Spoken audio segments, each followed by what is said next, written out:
जय श्री कृष्ण। श्रीमद् भगवत गीता भारतीय संस्कृति का महत्वपूर्ण हिस्सा है। यह आध्यात्मिकता, धर्म और जीवन के महत्वपूर्ण प्रश्नों के लिए महत्वपूर्ण मार्गदर्शन प्रदान करता है। इसमें श्री कृष्ण भगवान के उपदेश और अर्जुन के आत्मा के स्वरूप की महत्वपूर्ण चर्चा होती है, जिससे हमें अपने जीवन में दिशा और समझ मिलती है। आपसे अनुरोध है कि आप हमारे आध्यात्मिक चैनल को सब्सक्राइब करें, ताकि आप हमारे साथ एक आध्यात्मिक सफ़र पर निकल सकें। हम आपके साथ आत्मा के गहरे सवालों का सफ़र करेंगे और आपको आध्यात्मिक उन्नति की दिशा दिखाने में मदद करेंगे। कृपया हमारे चैनल को सब्सक्राइब करें, वीडियो को लाइक करें और इसे अपने परिजनों के साथ शेयर करें, ताकि यह आध्यात्मिक संदेश और ज्ञान और अधिक लोगों तक पहुंच सके। तो आइए शुरू करते हैं भगवत गीता का दूसरा अध्याय, सांख्य योग। पहले अध्याय में हमने दोनों सेनाओं में शंख उद्घोषणा की बात की। उसके बाद अर्जुन के विषाद की चर्चा हुई, जहां शोक और मोह के कारण अर्जुन युद्ध करने से रुक गया और अस्त्र शस्त्र छोड़कर विषाद करने बैठ गया। यह बात सुनकर उस अध्याय की समाप्ति हुई और इस अध्याय में किस प्रकार भगवान श्री कृष्ण ने अर्जुन को युद्ध के लिए तैयार किया, यह सब बताना भी आवश्यक है। अब दूसरा अध्याय शुरू करते हैं। संजय बोले, इस प्रकार करुणा से भरे हुए और आंसुओं से पूर्ण तथा व्याकुल नेत्रों वाले शोक में डूबे अर्जुन को भगवान श्री कृष्ण ने कहा, हे अर्जुन, तुझे इस समय में यह मोह किससे प्राप्त हुआ? क्योंकि ना तो यह श्रेष्ठ पुरुषों द्वारा आचरित है और ना कीर्ति को करने वाला है। श्री कृष्ण कहते हैं, हे अर्जुन, कमजोर मत बनो। आप जैसे धनुर्धर के लिए यह ठीक नहीं है। हृदय की तुच्छ दुर्बलता को त्याग कर युद्ध के लिए खड़े हो जाओ। अर्जुन कहते हैं, हे मधुसूदन, मैं किस प्रकार बाणों से भीष्म पितामह और द्रोणाचार्य के विरुद्ध लड़ूंगा? वे दोनों ही मेरे पूजनीय हैं। इसलिए इन गुरुजनों को ना मारकर मैं इस लोक में भिक्षा का अन्न खाने में भी कल्याण समझता हूँ, क्योंकि गुरुजनों को मारकर मैं 10 लोक से सने हुए अर्थ और कामरूप भोगों को ही तो भोगूंगा। हम यह भी नहीं जानते कि हमारे लिए युद्ध करना और ना करना, इन दोनों में से कौन सा श्रेष्ठ है। अथवा यह भी नहीं जानते कि उन्हें हम जीतेंगे या हमको वह जीतेंगे। और जिनको मारकर हमें जीना भी नहीं चाहते, वे धृतराष्ट्र के पुत्र हमारे मुकाबले में खड़े हैं। इसलिए कायरता रूप दोष स्वभाव वाला तथा धर्म के विषय में मोहित हुआ चित्त, मैं आपसे पूछता हूँ कि जो साधन निश्चित कल्याणकारक हो, आप वो मुझे बताएं। क्योंकि मैं आपका शिष्य हूँ, इसलिए मैं आपकी आश्रय में आया हूँ, मुझे शिक्षा दो। अर्जुन कहते हैं, जीतने पर मुझे धन धान्य, संपन्न राज्य और नाम मिलेगा, परंतु सब प्राप्त होकर भी मैं उस उपाय को नहीं देखता हूँ जो मेरी इंद्रियों को सुखाने वाले दोष को दूर करेगा। संजय बोले, हे राजन, निंद्रा को जीतने वाले अर्जुन श्री कृष्ण महाराज को फिर से कहते हैं, श्री कृष्ण गोविंद भगवान, मैं युद्ध नहीं करूंगा। संजय कहते हैं, हे धृतराष्ट्र, श्री कृष्ण महाराज ने दोनों सेनाओं के बीच में शोक करते हुए अर्जुन को हंसते हुए कहा। दोस्तों, यहाँ श्री कृष्ण का गीता ज्ञान अब यहाँ से शुरू होता है। श्री कृष्ण भगवान बोले, हे अर्जुन, तू नाशोक करने योग्य मनुष्य के लिए शोक करता है और पंडितों के जैसे मुझसे बात करता है, परंतु जिसके प्राण चले गए उनके लिए और जिनके प्राण नहीं गए उनके लिए भी पंडित जन शोक नहीं रख करते। श्री कृष्ण भगवान कहते हैं, हे अर्जुन, ना तो ऐसा है कि मैं किसी काल में नहीं था, तू नहीं था या ये राजा लोग नहीं थे, ना ऐसा है कि इससे आगे हम सब नहीं रहेंगे। जैसे जीवात्मा की इस देह में बालकपन, जवानी और वृद्धावस्था होती है, वैसे ही अन्य शरीर की प्राप्ति भी होती है। इस विषय में धीर पुरुष मोहित नहीं होते। हे कुंती पुत्र, जिस प्रकार सर्दी, गर्मी और सुख दुख दोनों एक सिक्के के दो पहलू हैं, उसी प्रकार उत्पत्ति विनाश अनित्य है। इसलिए हे भारत, उसको तू सहन कर, क्योंकि हे पुरुष श्रेष्ठ, दुख सुख को समान समझने वाले जिस धीर पुरुष को ये इंद्रिय और विषयों के संयोग व्याकुल नहीं करते, वह मोक्ष के योग्य होता है। असत वस्तु की सत्ता नहीं होती और सत का अभाव नहीं होता। श्री कृष्ण भगवान कहते हैं, इस प्रकार तत्वज्ञानी पुरुषों में इन दोनों तत्वों को देखा गया है। इस अविनाशी जीवात्मा का विनाश करने में कोई समर्थ नहीं है। इस नाश रहित जीवात्मा के ये सब शरीर नाशवान कहे गए हैं। इसलिए हे भरतवंशी अर्जुन, तो युद्ध कर। जो अपने आप को आत्मा को मारने वाला मानता है या जो इसको मरा मानता है, वे दोनों ही नहीं जानते कि यह आत्मा वास्तव में ना तो किसी को मारती है और ना किसी के द्वारा मारी जाती है। यह आत्मा किसी काल में भी ना तो जन्म लेती है और ना मरती है, क्योंकि यह अजन्मा, नित्य, सनातन और पुरातन है। शरीर के मारे जाने पर भी यह नहीं मरती। हे अर्जुन, जो पुरुष इस आत्मा को नाश रहित, नित्य, अजन्मा और अव्यय जानता है, वह पुरुष कैसे किसी को मरवाता है और कैसे किसी को मार सकता है। जिस प्रकार मनुष्य पुराने वस्त्रों को त्याग कर नए वस्त्रों को ग्रहण करता है, वैसे ही जीवात्मा पुराने शरीर को त्याग कर दूसरे नए शरीर को प्राप्त करती है। इस आत्मा को शस्त्र काट नहीं सकते, इसको आग जला नहीं सकती, जल गला नहीं सकता और वायु सुखा नहीं सकती, क्योंकि यह आत्मा नित्य, सर्वव्यापी, अचल, स्थिर रहने वाला और सनातन है। श्री कृष्ण भगवान कहते हैं, यह आत्मा अव्यक्त है, यह आत्मा अचिंत्य है और यह आत्मा विकार रहित है। हे अर्जुन, इस आत्मा को उपयुक्त प्रकार से जानकर तू शोक करने के योग्य नहीं है, अर्थात तुझे शोक नहीं करना चाहिए। किंतु यदि तू इस आत्मा को सदा जन्मने वाला तथा सदा मरने वाला मानता है, तो भी तू इस प्रकार के शोक योग्य नहीं है, क्योंकि इस मान्यता के अनुसार जन्मे हुए की मृत्यु निश्चित है और मरे हुए का जन्म निश्चित है।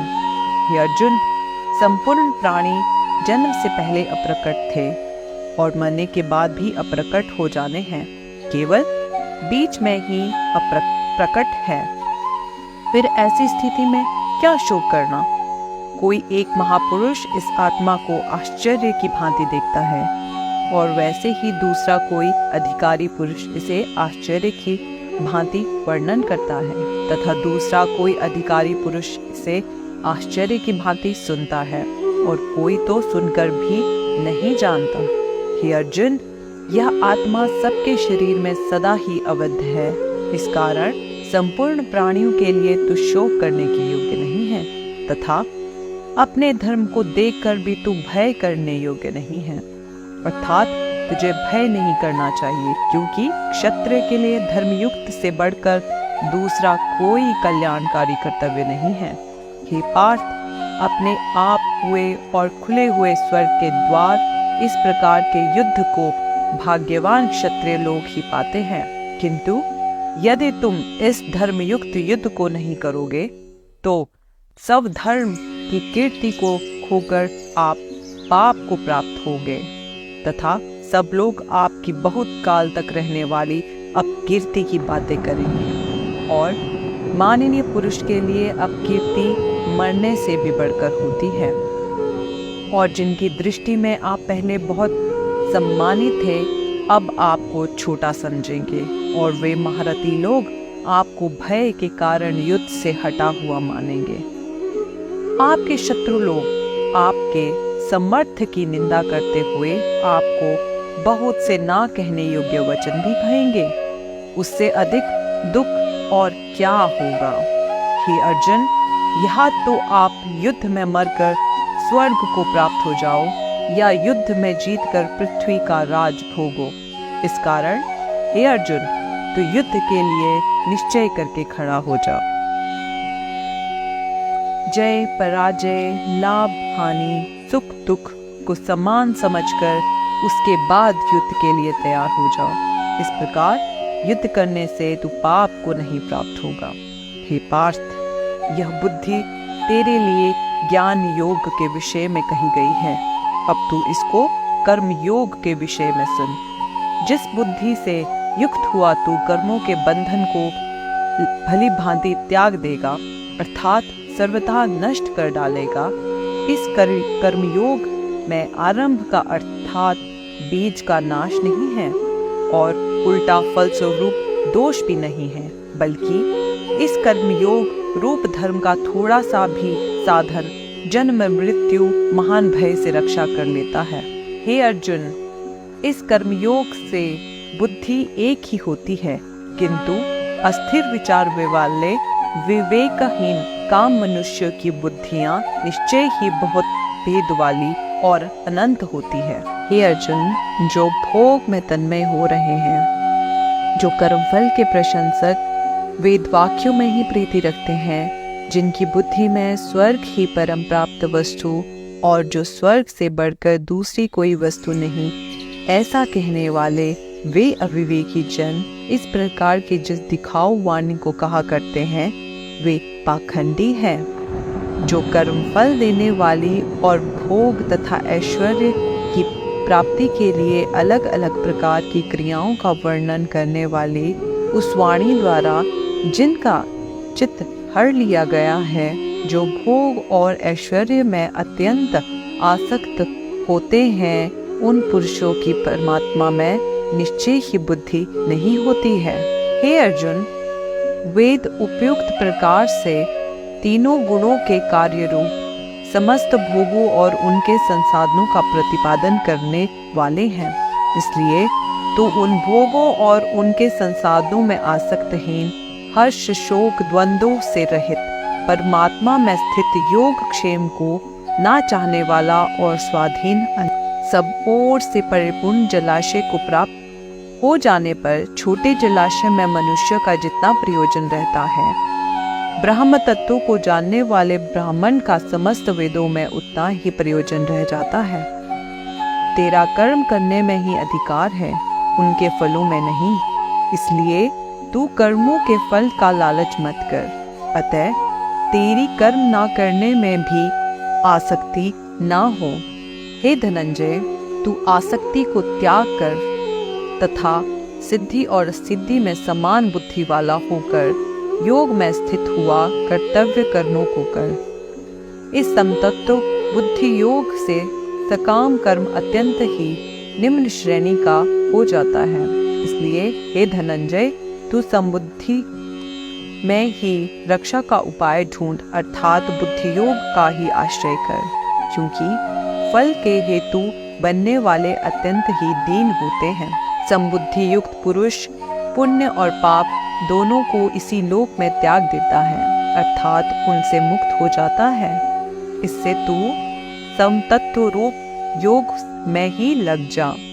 यह समतत्व रूप योग ही कर्मों में कुशलता है, अर्थात कर्म बंधन से छूटने का उपाय है। क्योंकि समबुद्धि से युक्त ज्ञानी जन कर्मों से उत्पन्न होने वाले फल को त्याग कर जन्म रूप बंधन से मुक्त हो निर्विकार परम पद को प्राप्त हो जाते हैं। जिस काल में तेरी बुद्धि मोह रूप दलदल को भली भांति पार कर जाएगी, उस समय तू सुने हुए और सुनने में आने वाले इस लोक और परलोक संबंधी सभी भोगों से वैराग्य को प्राप्त हो जाएगा। भांति भांति के वचनों को सुनने से विचलित हुई तेरी बुद्धि जब परमात्मा में अचल और स्थिर ठहर जाएगी, तब तू योग को प्राप्त हो जाएगा, अर्थात तेरा परमात्मा से नित्य संयोग हो जाएगा। अर्जुन बोले, हे केशव, समाधि में स्थित परमात्मा को प्राप्त हुए स्थिर बुद्धि पुरुष का क्या लक्षण है? वह स्थिर बुद्धि पुरुष कैसे बोलते हैं, कैसे बैठते हैं और कैसे चलते हैं। भगवान श्री कृष्ण बोले, हे अर्जुन, जिस काल में यह पुरुष मन में स्थित संपूर्ण कामनाओं को भली भांति त्याग देता है और आत्मा से आत्मा में ही संतुष्ट रहता है, उस काल में यह स्थित प्रज्ञन कहलाता है। दुखों की प्राप्ति होने पर जिसके मन पर उद्वेग नहीं होता, सुखों की प्राप्ति में जो सर्वथा निष्प्रिय है तथा जिसके राग, भय और क्रोध नष्ट हो गए हैं, ऐसा मुनि स्थिर बुद्धि कहलाता है। जो पुरुष सर्वथा स्नेह रहित हुआ, जो शुभ या अशुभ वस्तु को प्राप्त होकर ना प्रसन्न होता और ना जिसके मन में द्वेष रहता, उसकी बुद्धि स्थिर है। जिस प्रकार कछुआ सब ओर से अपने अंगों को समेट लेता है, वैसे ही जब यह पुरुष इंद्रियों के विषयों में इंद्रियों को सब प्रकार से हटा लेता है, तब उसकी बुद्धि स्थिर होती है। ऐसा हमें समझना चाहिए। इंद्रियों के द्वारा विषयों को ग्रहण न करने वाले पुरुष को भी केवल विषय तो निवृत्त हो जाते हैं, परंतु उनमें रहने वाली आसक्ति निवृत्त नहीं होती, परंतु इस स्थिर प्रज्ञन पुरुष की तो आसक्ति भी परमात्मा का साक्षात करके निवृत्त हो जाती है। हे अर्जुन, आसक्ति का नाश न होने के कारण ये प्रमथन स्वभाव वाली इंद्रियां प्रयास करते हुए बुद्धिमान पुरुष के मन को भी बलपूर्वक हर लेती है। इसलिए साधक को चाहिए कि वह उन संपूर्ण इंद्रियों को वश में करके ध्यान में बैठे, क्योंकि जिस पुरुष की इंद्रियां वश में होती है, उसी की बुद्धि स्थिर होती है। विषयों का चिंतन करने वाले पुरुष की उन विषयों में आसक्ति हो जाती है। आसक्ति से उन विषयों की कामना उत्पन्न होती है और कामना में विघ्न पड़ने से क्रोध उत्पन्न होता है। क्रोध से अत्यंत मूढ़ भाव उत्पन्न हो जाता है। मूढ़ भाव से समृद्धि में भ्रम हो जाता है। समृद्धि में भ्रम हो जाने से बुद्धि अर्थात ज्ञान शक्ति का नाश हो जाता है। इसलिए बुद्धि का नाश हो जाने से यह पुरुष अपनी स्थिति से गिर जाता है, परंतु अपने अधीन किए हुए अंतःकरण वाला साधक अपने वश में की हुई राग द्वेष से रहित इंद्रियों द्वारा विषयों में विचरण करता हुआ अत्यंतकरण की प्रसन्नता को प्राप्त होता है। अत्यंतकरण की प्रसन्नता होने पर इसके संपूर्ण दुखों का अभाव हो जाता है और उस प्रसन्न चित्त वाले कर्मयोग की बुद्धि शीघ्र ही सब ओर से हटकर परमात्मा में ही भली भांति स्थिर हो जाती है। ना जीते हुए मन और इंद्रियों वाले पुरुष में निश्चयात्मिकता बुद्धि नहीं होती और उस आयुक्त मनुष्य के अत्यंतकरण में भावना ही नहीं होती तथा भावनाहीन मनुष्य को शांति नहीं मिलती और शांति रहित मनुष्य को सुख कैसे मिल सकता है, क्योंकि जैसे जल में चलने वाली नाव को वायु हर लेती है, वैसे ही विषयों में विचार हुई इंद्रियों में से मन जिस इंद्रियों के साथ रहता है, वह एक ही इंद्री इस आयुक्त पुरुष की बुद्धि को हर लेती है। इसलिए हे महाभाव, जिस पुरुष की इंद्रियां इंद्रियों के विषयों से सब प्रकार निग्रह की हुई है, उसकी ही बुद्धि स्थिर है। संपूर्ण प्राणियों के लिए जो रात्रि के समान है, उस नित्य ज्ञान रूप परमानंद की प्राप्ति में स्थित प्रज्ञ योगी जागता है और जिस नाशवान सांसारिक सुख की प्राप्ति के लिए सब प्राणी जागते हैं, परमात्मा के तत्व को जानने वाले मुनि के लिए वह रात्रि के समान है। जिस प्रकार अलग अलग नदियों के जल सब ओर से समुद्र में उसको विचलित ना करते हुए ही समा जाते हैं, वैसे ही सब भोग जिस स्थित प्रज्ञन पुरुष में किसी प्रकार का विकार उत्पन्न न किए बिना ही समा जाते हैं, वही पुरुष परम शांति को प्राप्त होता है, भोग को चाहने वाला नहीं। जो पुरुष संपूर्ण कामनाओं को त्याग कर अहंकार रहित और संप्रिया रहित हुआ विचारता है, वही शांति को प्राप्त होता है। हे अर्जुन, यह ब्रह्मा को प्राप्त हुए पुरुषों की स्थिति है। इसको प्राप्त होकर योगी कभी मोहित नहीं होता और अनंत काल में भी इस ब्रह्म स्थिति से स्थित होकर ब्रह्मानंद को प्राप्त हो जाता है। इस प्रकार उपनिषद ब्रह्म विद्या तथा योग शास्त्र रूप श्रीमद् भगवत गीता के श्री कृष्ण अर्जुन संवाद में सांख्य योग नामक द्वितीय अध्याय संपूर्ण हुआ। जय श्री कृष्ण। कृपया हमारे चैनल को सब्सक्राइब करें, वीडियो को लाइक करें और इसे अपने परिजनों के साथ शेयर करें, ताकि यह आध्यात्मिक संदेश और ज्ञान और अधिक लोगों तक पहुंच सके।